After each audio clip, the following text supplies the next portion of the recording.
The United States of America, known as Land of the Free, Home of the Brave, has come to symbolize freedom throughout the world.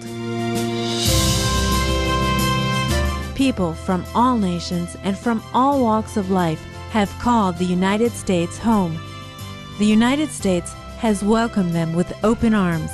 Indeed, the famed Statue of Liberty is the embodiment of this dream.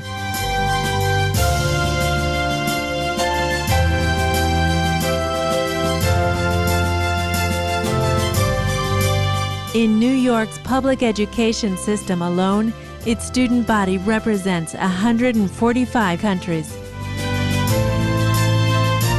The United States has a deep affinity with Supreme Master Ching Hai. With her boundless love and compassion, Supreme Master Ching Hai has provided humanitarian assistance to many parts of the United States. In 1993, she sent relief teams to provide financial and material assistance to the victims of the 6 Midwestern states that were severely affected by heavy rain and flooding. On December 27, 1997, at the benefit concert, A Journey Through Aesthetic Realms, Supreme Master Ching Hai generously contributed $100,000 each to the Vietnam Children's Fund and the U.S. Department of Veterans Affairs. The following year, at another benefit concert, One World of Peace Through Music, she once more contributed generously, with 2 charity organizations being the recipients of her love. St. Jude Children's Research Hospital received $150,000 and the Starlight Children's Foundation received a check for $100,000. Additionally, in the face of one of the worst human tragedies ever to occur on U.S. soil, on September 11, 2001, Supreme Master Ching Hai responded immediately, sending relief teams from around the country and all over the world to Ground Zero in New York City. Supreme Master Ching Hai's financial contributions amounted to over $300,000 to organizations aiding the victims. To this day, Supreme Master Ching Hai continues to extend her loving compassion to all parts of the U.S., from Virginia, Ohio, Kentucky, and Alabama to California, Florida, Texas, Hawaii, and other states. We now invite you to listen to the following lecture by Supreme Master Ching Hai entitled, How Did the War Start? In New York, USA on March 6, 1991.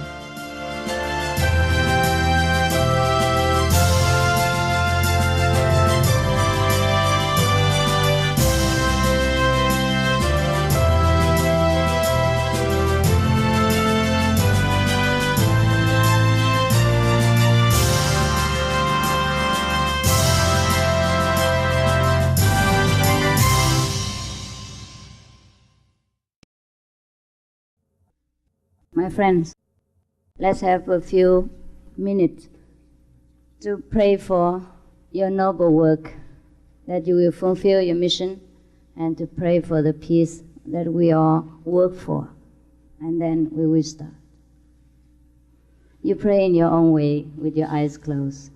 Contact your God inside.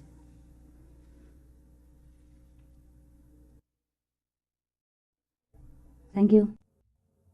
I'm very honored to be here, the best place in the world, and see the most selected and intelligent people of our nations. So welcome to the United Nations.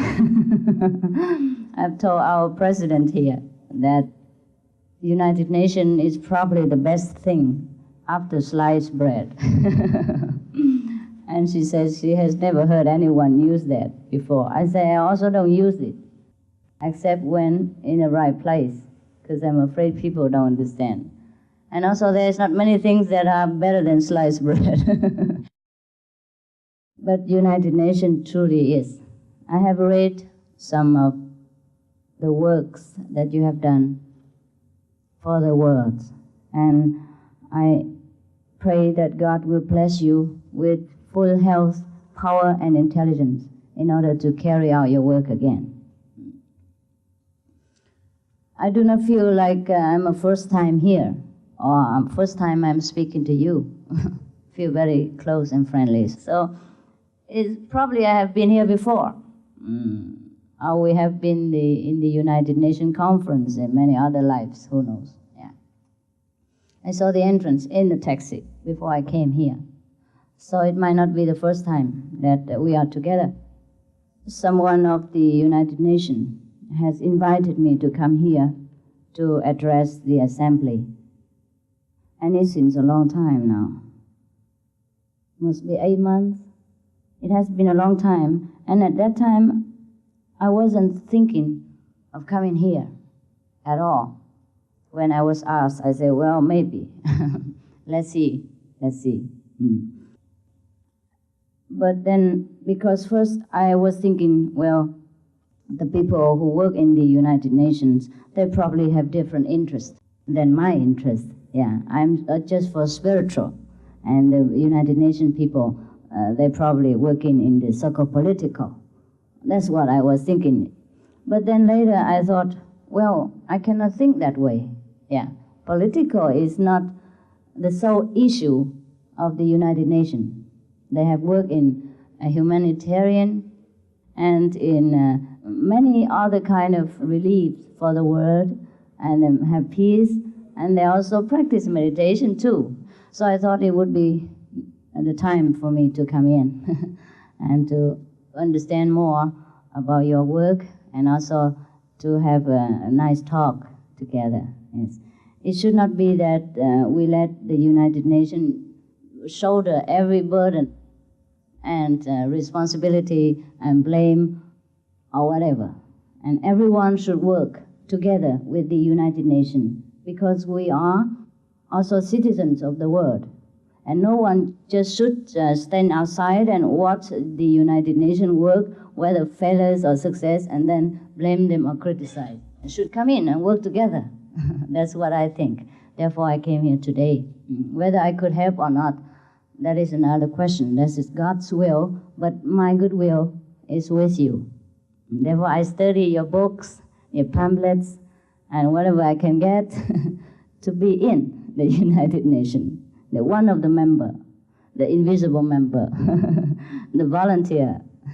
So here I am, you have a new member. Thank you.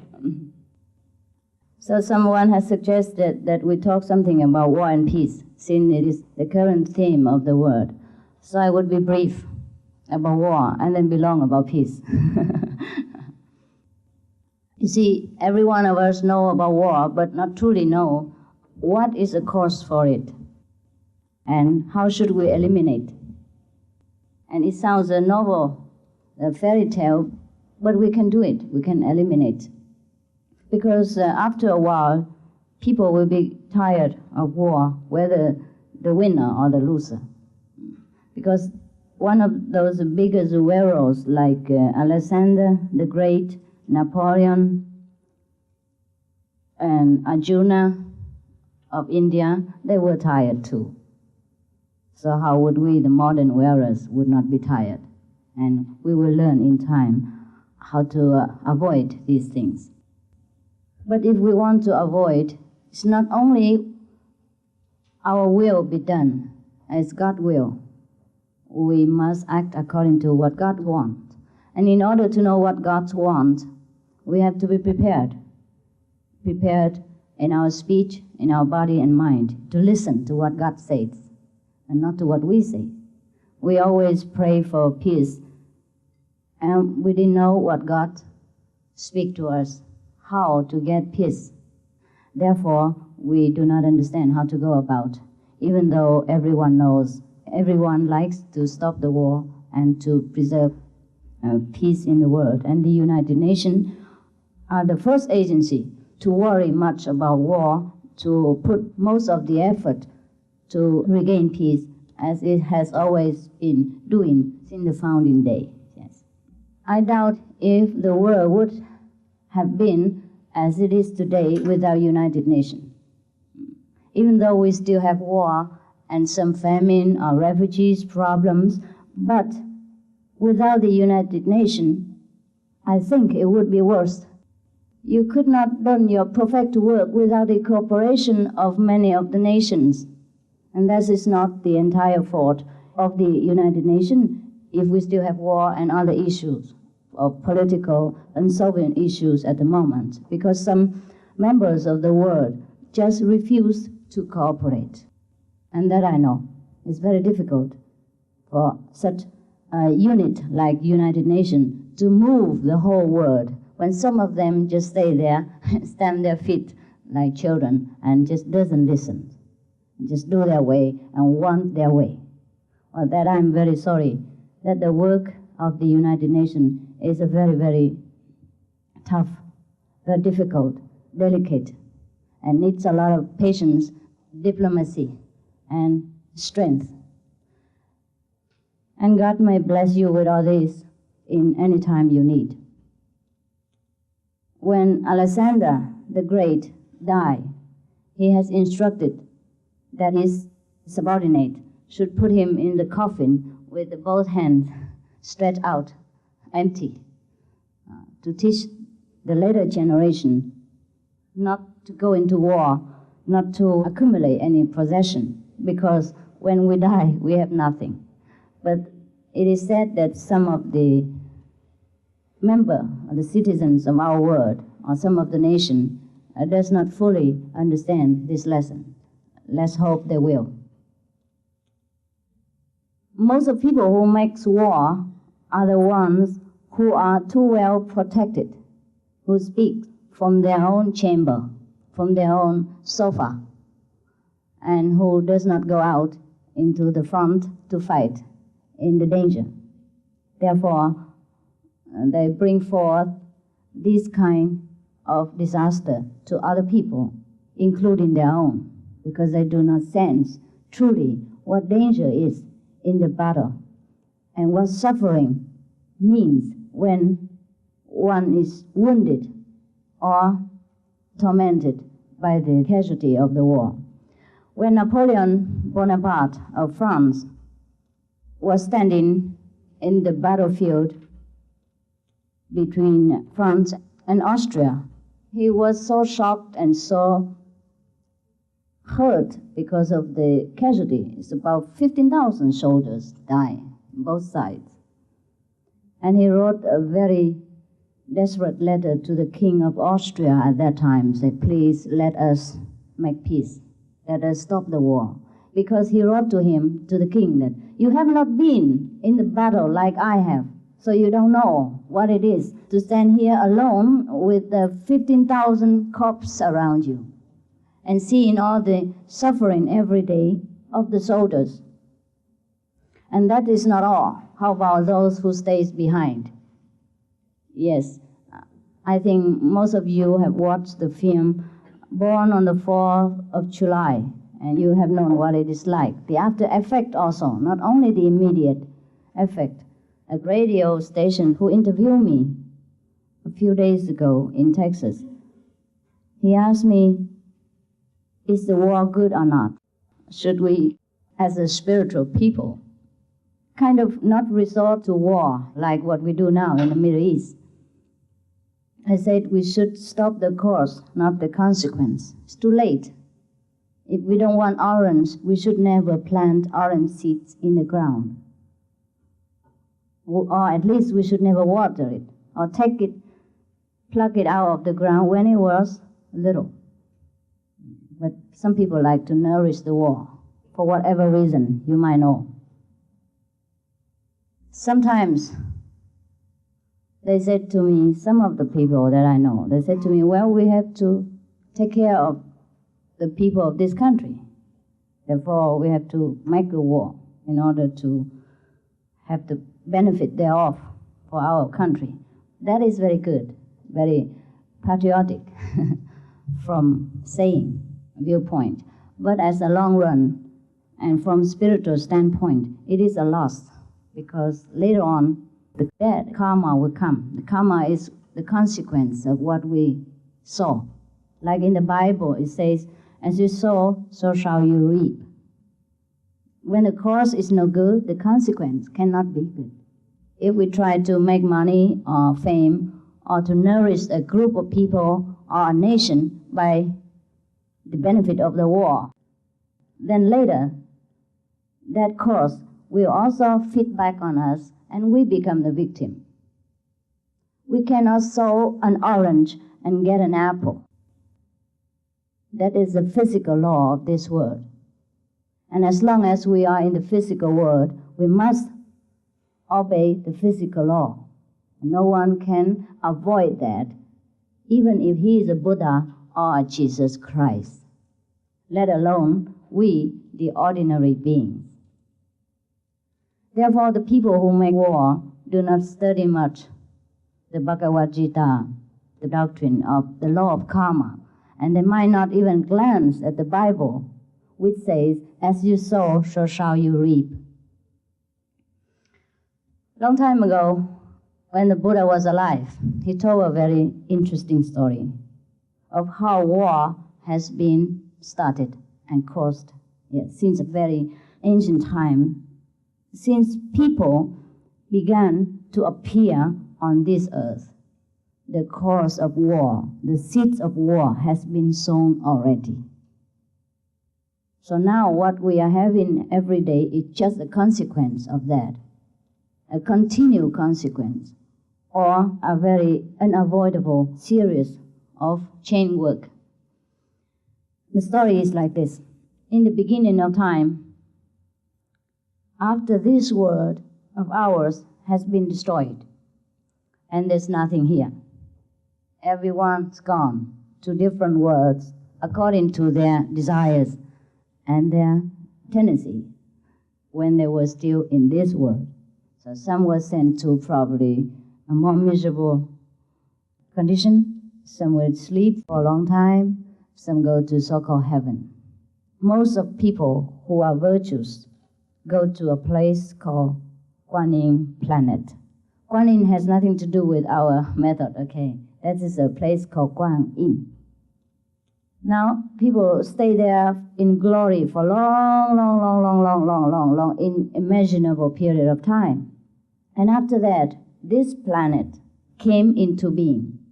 First, it was just nebulous and uninhabitable. After a long period of time, you must imagine there's a long stretch of billions of ages. And then this world came into being. And then slowly, those people who stay in this so-called Guanyin planet, the first one appear in this world. At that time, this world has no leader, no being, nothing. And then one of the beings from that higher planet saw this world empty. But the throne was ready. Yeah, so he came down. So that was the first we call Brahma. Yeah. Well, according to the story, yeah, the Buddha said it. And then suddenly he saw he's so alone, no good. He said, I wish some more beings come to me. Yeah. So then they come, all these beautiful people from the Guanyin planet. They call it Guanyin because in that planet people live nourished by light and sound only.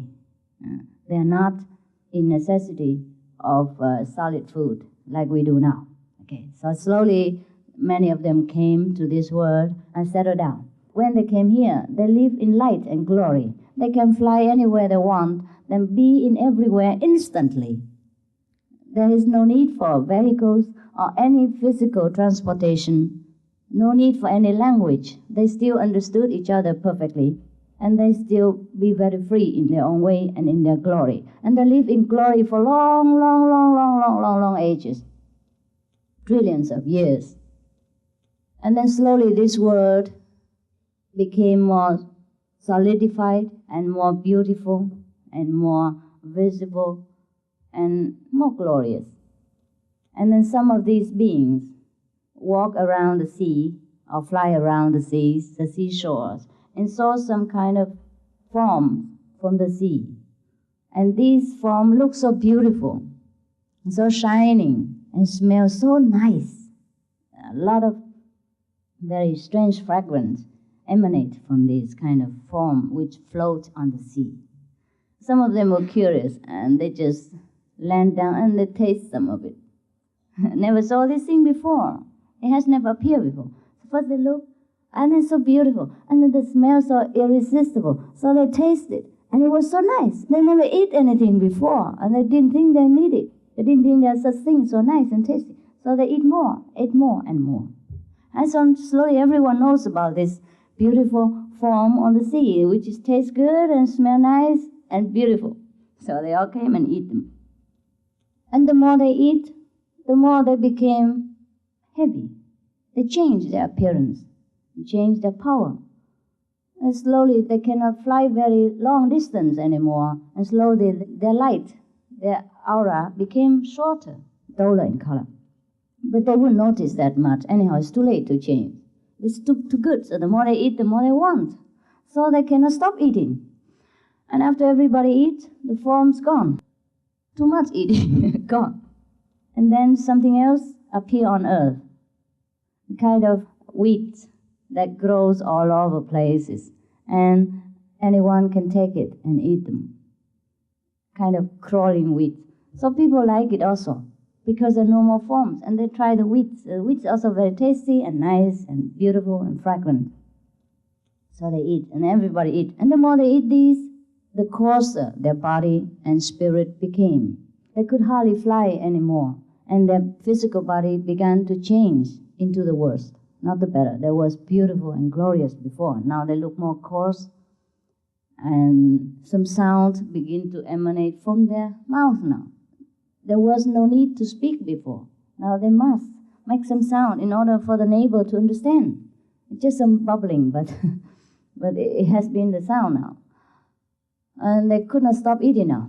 It's become like addict. Oh, it's so beautiful, so good. So they keep eating. After that, something else came, and the wheat's no more. The beautiful wheat no more there. And they go searching around for something else to eat. And the earth offer something else.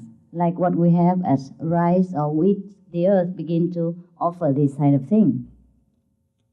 And people eat them. But these things grow outside in the field, and where they live, they have to walk to the distance and take this home. They weren't ready all over places like before. So they take them home and eat them, and everyone has enough every day. But slowly people began to be lazy. And they say, why should I go every day to the field and get what I need? I take it enough for 2 days, or 3 days, and I don't need to go every day. So he took 3 days. And the other neighbors see and do the same thing, and the neighbors do the same thing. And other people are more greedy, take for 10 days, and the other take for 20 days. So slowly the wheats are gone out of supply because everybody takes much more than they need. After a while, they started trouble because the one who has a lot fearful of the one who doesn't have, and they become stealing and things like that. So now a council has been formed by the people to settle all this dispute and to make the law. That's the first government of the world because of eating. Nothing more noble. Okay. And then they have divided the earth into different pieces. Now this one is for Mr. So-and-so, this one is Mrs. So-and-so, and no one should violate. But the more they eat these things, the coarser they became, and their body began to change. So some change into woman shape, some change into man shape. What we call man and woman nowadays. Before, there weren't any shape. Everyone is exactly the same. Live in glory and love together. There's no physical attraction between each other. But after they eat all these things too much, and fighting and stealing and disputing, other things began to change so tragically. And then people begin to look at each other with wonder and attraction. Those who eat less still be more beautiful, and those who eat more became more ugly. The ugly chased after the beauty. The beauty should be the woman. Probably we eat less. Therefore, until now, the woman is still called the beauty. So then the men, so-called men, began to chase after women because they're more beautiful. Everyone loves beauty because we were born beautiful. We were from the beauty. That's why up till now, everyone loves beauty. And all the women put all this beautiful makeup on just because they remember deep down in their memories that they have been beautiful, or their real self is beautiful. So whatever their appearance on earth, they're not satisfied. And other men too, however beautiful his wife is, he still likes to look at the other beauties, because he remember in the old day, everyone is beautiful, more beautiful than his wife even. So he cannot be satisfied with looking at one beauty. That's the cause of unfaithfulness. It's not that he's really bad, it's just it's the instinct nature inside us. Even the greed and the love of beauty, hoarding of money and possession, it all came from the noble root that we have been in a more glorious world where things are all in plenty, where things are there, not for the asking. We just have what we need without asking even. And we were all beautiful and glorious. That's why we still love these things, all shining jewels and makeup, and love beautiful men, love beautiful women, and like to have a luxurious life. It is because we had them before, and we miss them now. Therefore we try to get them back as much as we can, as much as our ability here can afford us. Therefore all these so-called bad habits and instincts in men stem from a very noble root. Should we know it, we would feel more sorry for us than to blame us or to accuse our men or women for chasing after beauty or hoarding money. So once we understand this through spiritual practice, we will leave all these things. We will have them, but we will not crave for them. Whatever we have, we satisfy and use them, but we will not be a slave for them, and we will not crave and not try all means to get them, and maybe start the war because of these. Now after these things have happened, people begin chasing each other, yeah? And then physical attraction began to happen, and then they start to have couples. And then other people who look at this wonder why it never happened like this before. I wonder why one being do this thing to the other being.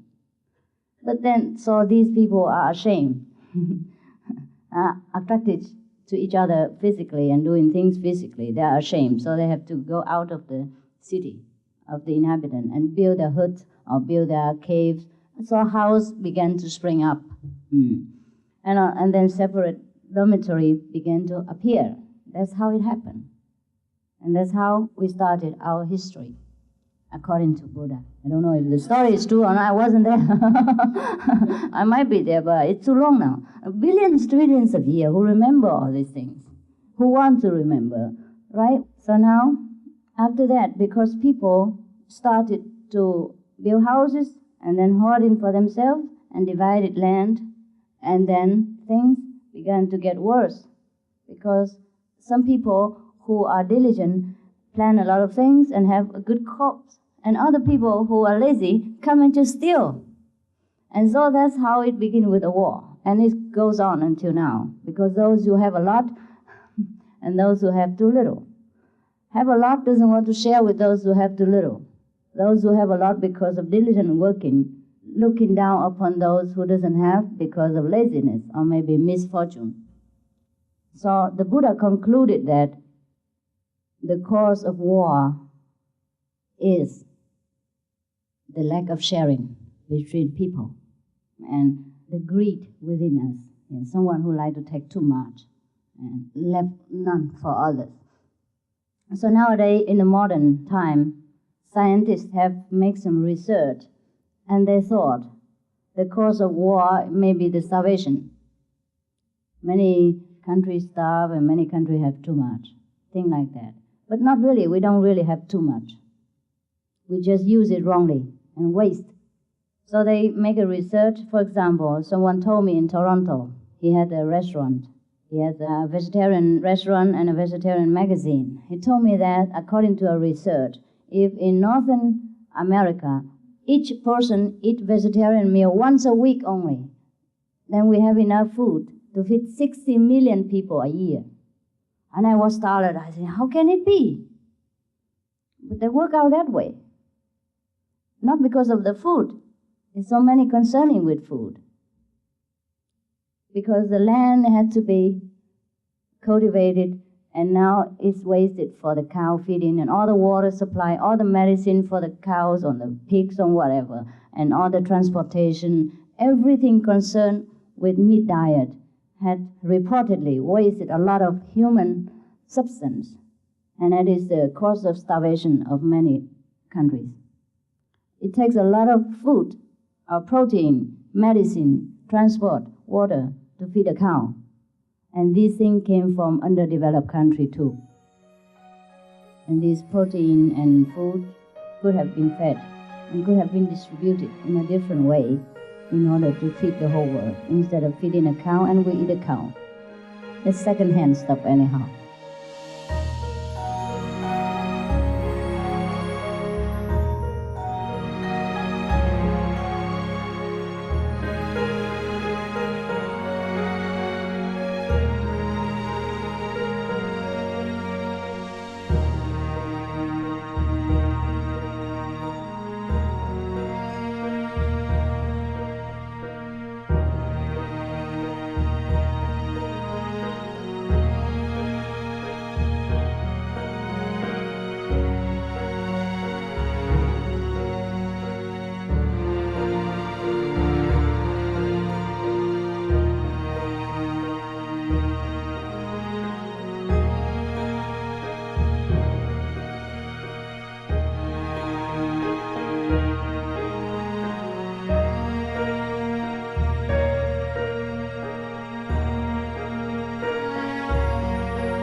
So nowadays, many people believe that vegetarian diet can save the world and minimize a lot of war. And I think I do not oppose this idea. Maybe in the future, very near future, we should try at least to see how it works, and then we can comment. But I believe it will work, provided each of us support it and try to cooperate. It is understood that not everyone will cooperate. Since the beginning of time, not all of us cooperate, because all of us want to be the boss. Somehow, in our own way, in our own environment, we always like to be the boss. Why is it? It's not bad either. It is also from a noble root that we have been in power. We have been angels, we have been saints, we have been in heaven, where everything's under our command. And now we have lost our way and stepped down to this physical world and lost some of our powers, most of our power. So we crave for power. But the thing is, we crave and find power in the wrong way, and it harms us more than offers us power, that's all. So the way to get back our power is to purify ourselves, to get in touch with God. And I have done it myself, and I can say that I have succeeded to some extent. So it is not an empty words what I am telling you, but it is from experience. And should you like to try that, is recommendable. You may try to find your own way, do it yourself, or you might try to find someone who you think is intelligent enough, experienced enough to guide you in order to get in touch with our real power. Once we have that real power, we have everything else. Or even if we don't have everything else, we are satisfied. That's what it is. Not that we have the whole world in our hands, but we're satisfied with whatever we have. And we will not crave for things of the neighbors. We will not be too attached to the things of this world, but we will have in plenty. Truly, it is like that. I have read in the Bible, it said that seek you first the kingdom of God, other things will be added unto you. That I have found out the truth. It is the whole truth. And in Buddhist Bible, in Surangama Sutra, for example, it is said also that once we get in touch with this inner Buddha nature through practicing the Kuan Yin method, the worldly things will go on smoothly too. Other things also we can have. And this I also find out that it is the truth too. Therefore, every Bible says similar things. And you can find plenty other examples in the Indian scriptures, Jewish scriptures, and everything. That's why we heard that the rich people are blessed by God. It might be true in some sense. But the richness of this world have not always the symbol of the blessing of God. It just denoted our virtuous way of life in the last period of our existence, before this existence, and that's all. The blessing of God came directly without virtues even, once we are contacted with this God power. Now, to sum it shortly, I have to tell you what is God. According to Christian Bible, God is the Word. In the beginning was the Word, and the Word was with God, and the Word was God. And this is what we call the yin, the vibration, or the Tao, or the Buddha nature, or the sound current in Buddhist terminology, or in other Hindu terminology. And once we get in touch with the so-called Word, we are in touch with God, because the Word was God. And once we're in touch with this God, because God is not a figure with a long beard or a stick staying there telling him what to do. But God is a power, a loving current that we could use to mold our life and to make things come into being by this creative substance. Therefore, the one who are in touch with God, everything they wish come true. And the one who is not in touch with God, doesn't matter he pray for how long, things hardly come into their life, because they're not in touch with what they want to talk to. If we want to talk to our friend and the telephone is disconnected, or we are too far away from the telephone, we didn't pick it up, how can we talk to them? Or to the police or whatever? Yes, therefore we must make first the connection and then wish.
Thank you for joining us today on Words of Wisdom.